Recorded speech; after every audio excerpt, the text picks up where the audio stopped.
estaban en Jerusalén, en Judea y en Samaria, sino para los que estaban lejos. Ahí siento que Dios me estaba mirando a mí. ¿Cuánto le damos gloria a Dios?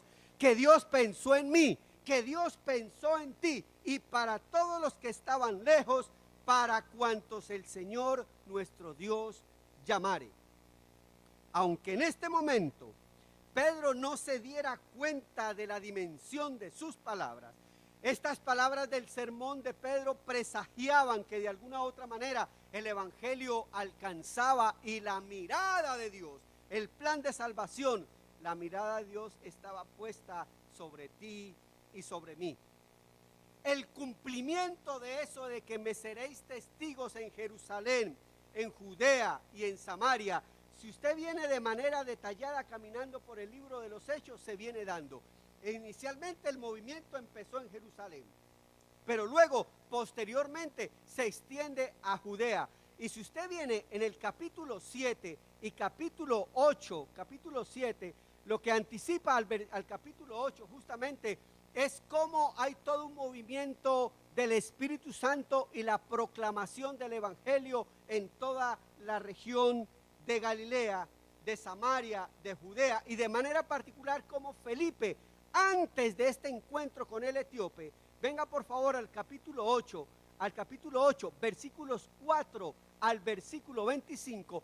Felipe anticipadamente ya había llegado el evangelio a toda la región de Samaria.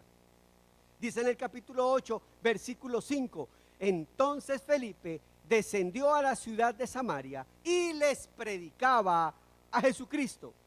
Y en Samaria, dice el versículo 6 del capítulo 8, y la gente unánime escuchaba atentamente las cosas que decía Felipe, oyendo y viendo las señales que hacía. Y dice el versículo 8 que había gran gozo en aquella ciudad. Nomás en el capítulo 8, caminando hasta el capítulo 8, esa promesa de que me seréis testigos en Jerusalén, en Judea y en Samaria, hasta ahí, hasta el trabajo de Felipe en Samaria, se iba cumpliendo. Faltaba un puntico más, y hasta lo último de la tierra. Justamente luego que termina Felipe el trabajo allá en Samaria, luego, si usted sigue leyendo el capítulo 8, lo que inmediatamente sucede es que por intervención del Espíritu Santo aparece un etíope, aparece alguien que era considerado del fin del mundo. Y detrás del etíope, que lo vamos a ver hoy, bendito el Señor, que Dios me ha mirado siempre, detrás del etíope estabas tú y estaba yo. Y en el plan de Dios siempre tú y yo hemos estado. ¿Cuánto le damos gloria a Dios? En el plan de Dios siempre hemos estado. Aunque el plan empezó inicialmente para los judíos, me seréis testigos en Jerusalén, en Judea, en Samaria y hasta lo último de la tierra. Y ahí cabíamos tú y yo. En este contexto es fundamental entender que la historia de Felipe y el eunuco no se dan al azar, no se dan suelta. Es decir, la historia de Felipe y el eunuco no está puesta ahí de manera, se le ocurrió a Lucas escribirla. No, noten que se da de manera lógica. Me seréis testigos en Jerusalén, en Judea, en Samaria y ahora hasta lo último de la tierra. Esta profecía se cumple de manera temprana. La gente en aquel tiempo entendía que el punto más lejano del imperio era justamente África, Etiopía. Pero se consideraba inaceptable que no solamente el evangelio de Jesucristo, que empieza en Jerusalén, que se extiende a Judea, alcanzara si tan siquiera los samaritanos, quienes no eran dignos, quienes por concepto de raza y de cultura había una confrontación fuerte entre los judíos y los samaritanos. Era inconcebible que la bendición de Dios, que había sido como promesa exclusiva para los judíos, inconcebible que justamente los samaritanos también disfrutaran de esa bendición. Ustedes se acuerdan que uno de los eventos centrales en la vida de Jesús es cuando Jesús habla con una mujer, y además un atenuante terrible es que esa mujer es samaritana. Y la mujer samaritana sorprendida le dice a Jesús: hello, ¿qué haces tú hablando con una mujer a plena luz del día? No es bien visto, y mucho menos con una samaritana. Para poder entender eso hay que entender el contexto histórico de lo que había pasado. Y les voy a contar así rapidito la confrontación y lo que pensaban los judíos de los samaritanos. Para los judíos los samaritanos era gente traicionera, vendepatria. Era gente que se había mezclado con pueblos, todos los pueblos paganos, y su raza pura se había contaminado. Era gente que no tenían derecho a adorar en Jerusalén. Era gente que no tenían derecho a entrar al templo. Era gente relegada, gente de segunda categoría, gente poca y baja. No, los samaritanos era lo más bajo, que entre otras cosas, algunos de ellos no eran descendientes de los judíos. Pero mucho menos se concebía que si ni siquiera los samaritanos, cuanto menos por allá uno del quien no se tenía ni siquiera referencias, no se consideraba inaceptable, como gente como un eunuco, y ya les voy a explicar eso, eunuco y etíope.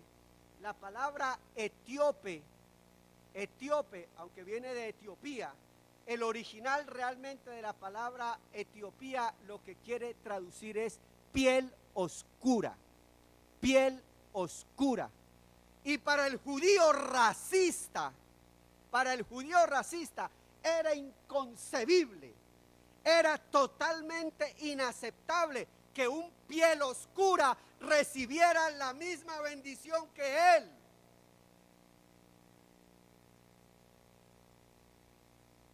Escuche, usted está diciendo que es terrible, pero déjeme decirle que hoy eso parece que sigue a veces vigente, a otros niveles, pero sigue vigente.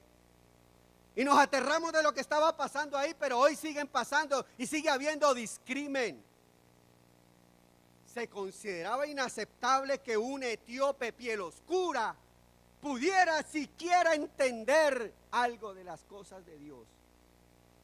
Alguien que no tuviera su misma nacionalidad ni su misma raza, pero algo increíble, mucho menos que fuera un castrado, un eunuco. Más adelante les voy a explicar algo de esto. Sin embargo, me llama poderosamente la atención lo siguiente. Si usted leyó el texto, dice el versículo 26, pero el ángel del Señor habló a Felipe diciendo: levántate y ve hacia el sur, al camino que desciende a Jerusalén, a Gaza, el cual está desierto. Entonces se levantó y fue, y he aquí un etíope, un piel oscura, eunuco.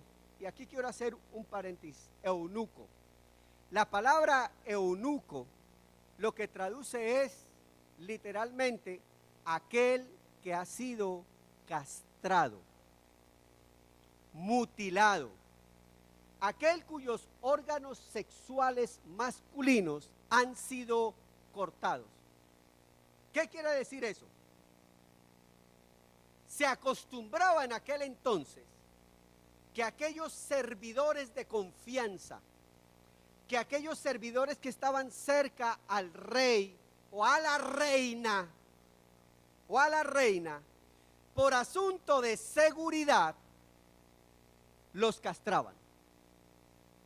Por dos razones. Primero, para que la reina no se enamorara de él. Y segundo, que si la reina se enamorara o él se enamorara de la reina, no pudieran hacer absolutamente nada. Por seguridad castraban al pobre, pero además de eso, hay algo interesante que el texto me muestra. Número uno, que es un piel oscura, no tiene derecho a nada. En segundo lugar, que había sido mutilado, un eunuco, un servidor. Pero este servidor, en medio de esa realidad, el texto me muestra algunas características. No es concebible. Y yo veo el mover del Espíritu Santo allí, como alguien que no tiene derecho a la bendición ni a la promesa, que además es un piel oscura, relegado, pero que además de eso es un perfecto imperfecto, porque ha sido mutilado. Y en el concepto judío, judío, nadie que fuera imperfecto físicamente podía pensar en llegar a Jerusalén, podía pensar en llegar a entrar al templo.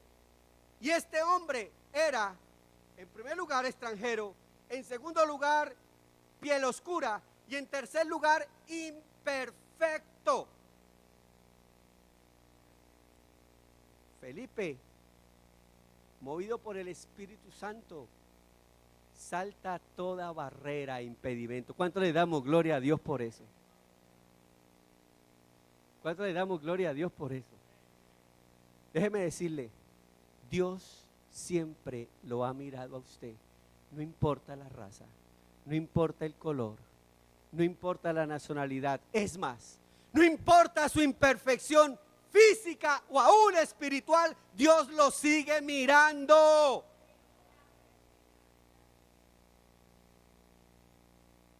El Espíritu movido, el Felipe movido por el Espíritu le dice: Felipe, corre, júntate a ese carro, ve, muévete al camino que va de Jerusalén a Gaza, desciende.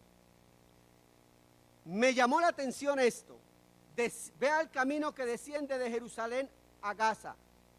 Y estudiando el texto y entendiendo lo que estaba pasando en el escenario, me gusta que el encuentro con el Evangelio se da fuera de la ciudad de Jerusalén. Perdónenme, ¿por qué razón?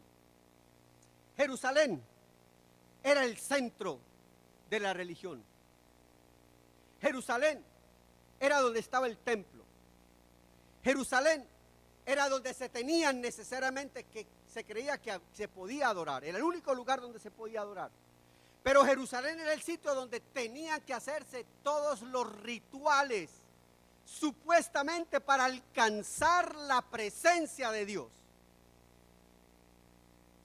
Y es interesante que el Espíritu de Dios mueve a el eunuco y mueve a Felipe a un lugar aparte, fuera de la religiosidad, fuera de los meros ritos, fuera del simplemente cumplir por cumplir, donde el texto me está enseñando que más que una experiencia religiosa, más que una experiencia meramente religiosa, Él no quiere que tengamos experiencias solamente religiosas. Él quiere que tengamos un encuentro sencillo, cara a cara, realidad a realidad. Y quitando toda esta religiosidad que a veces nos ponemos, y nos ponemos un maquillaje de religiosidad que nos impide esa relación cercana con Él, quitando esta religiosidad, desvistiéndonos de todo este ritualismo que a veces ponemos. Él quiere vernos cara a cara como realmente somos.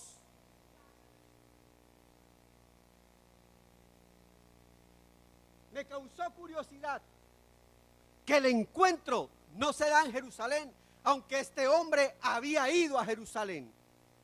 Pareciese ser, según algunos eruditos, que no se sabe por todas estas circunstancias, que este hombre no se sabe si pudo entrar al templo. Pero permítame, algo que sí pudo hacer es que este hombre, como dice el texto, independientemente de la religiosidad, independientemente de su condición, dice que había ido a Jerusalén a adorar a Dios. ¿Cuánto le damos gloria a Dios por eso?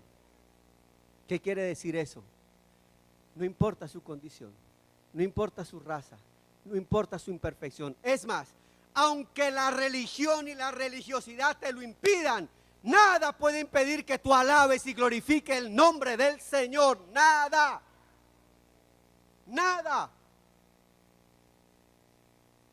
Esto en un sentido literal, pero un poco más allá, en un intento de interpretación, el texto me enseña que Jerusalén, siendo el centro religioso de los ritos y las ceremonias y el cumplimiento de las leyes, si en ocasiones queremos tener un encuentro face to face with Jesus, si en ocasiones queremos tener un encuentro cercano de verdad con Dios, tenemos que despojarnos de la religiosidad simplemente y tener ese encuentro con el Evangelio y con Jesucristo de manera sencillo, humilde, pero ¿sabe qué? Abierto tal como soy. Dios te está mirando. Y sabe que la cosa que a veces nosotros queremos impresionar a Dios con nuestra religiosidad. Queremos impresionar a Dios con nuestra religiosidad. Y resulta que a Dios no lo impresiona. Él busca los escenarios para encontrarnos cara a cara y face to face. ¿Por qué por un momentito no cierra tus ojos? Le dice, mírame, Señor. Aquí yo estoy. Tal como yo soy.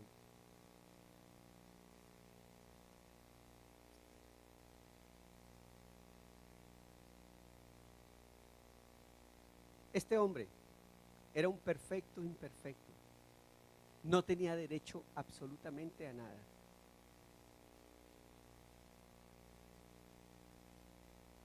No había razón para que el Espíritu de Dios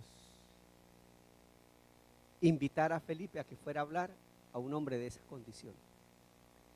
Pero entonces, analizando el contexto y el mover del Espíritu Santo, era absolutamente necesario, porque la promesa había sido dada: y me seréis testigos en Jerusalén, en Judea, en Samaria.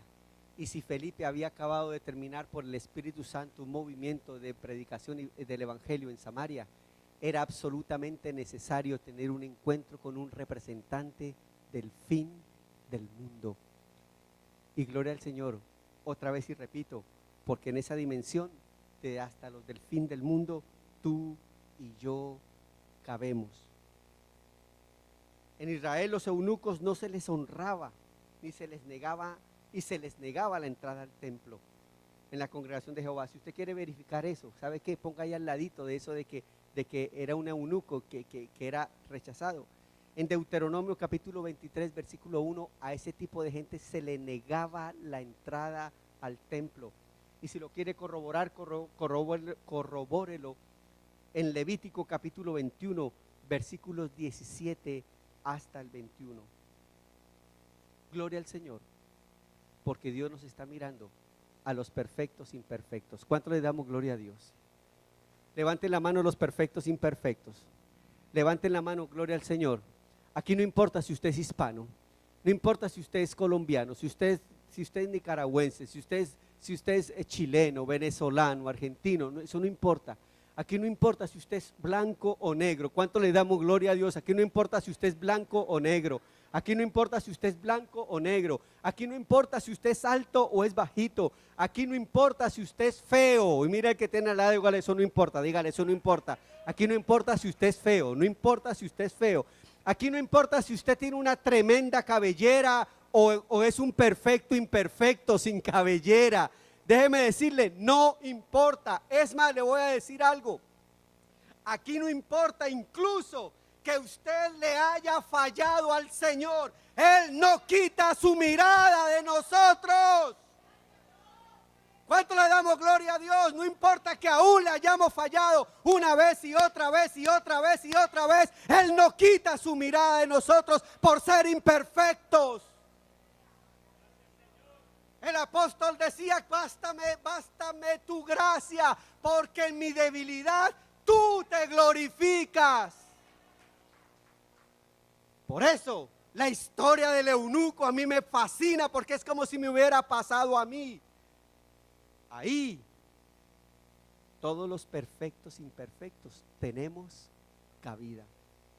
Yo no sé si la vida te ha hecho sentir una poca cosa, si la gente te ha hecho sentir basura, Pero déjeme decirle, como predicábamos años atrás, Dios no hace basura.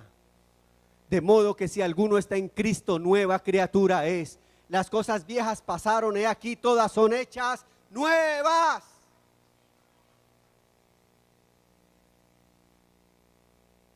Este perfecto imperfecto había venido a adorar a Dios. Este perfecto imperfecto había venido a adorar a Dios. No importa cuál indigno seas. No importa cuál indigno te hagan sentir. Déjame decirte que en el corazón de Dios hay un lugar para ti. Una de las canciones preciosas que cantan los coros majestuosos en las campañas de nuestro hermano Billy Graham. Una de las canciones, de los himnos preciosos que invitan para venir a aceptar a Jesús es: tal como soy, Señor, tal como soy. Y déjeme decirle que lo mejor que nos puede pasar es venir al Señor tal y como soy, tal y como somos. Jóvenes, Dios los ama así como ustedes son. Dios los ama así como ustedes son. A veces impetuosos, a veces down, a veces entendiendo, a veces no entendiendo. Dios los ama, Dios los ama, Dios los ama, Dios los ama como ustedes son. Querida mujer, quiero que sepas que Dios te ama como tú eres. Dios te ama como tú eres. Yo no sé si tu esposo te ha dicho que ya no te ama. Pues déjame decirle que Dios sí te sigue amando como tú eres.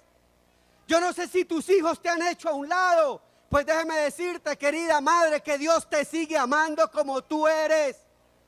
Yo no sé, querido hermano, si en el trabajo la sociedad te ha dicho que ya no sirves. Dios te sigue amando como tú eres. Dios te sigue amando como tú eres. Dios te sigue amando aunque se te haya caído el cabello, y eso es gloria a Dios para mí, aleluya. Dios te sigue amando aunque ya tenga unas cuantas llantitas al lado. Dios te sigue amando aunque andes en un Toyota estartalado o andes en una Homer. Dios te sigue amando. Dios te sigue amando. Dios te sigue amando. Dios te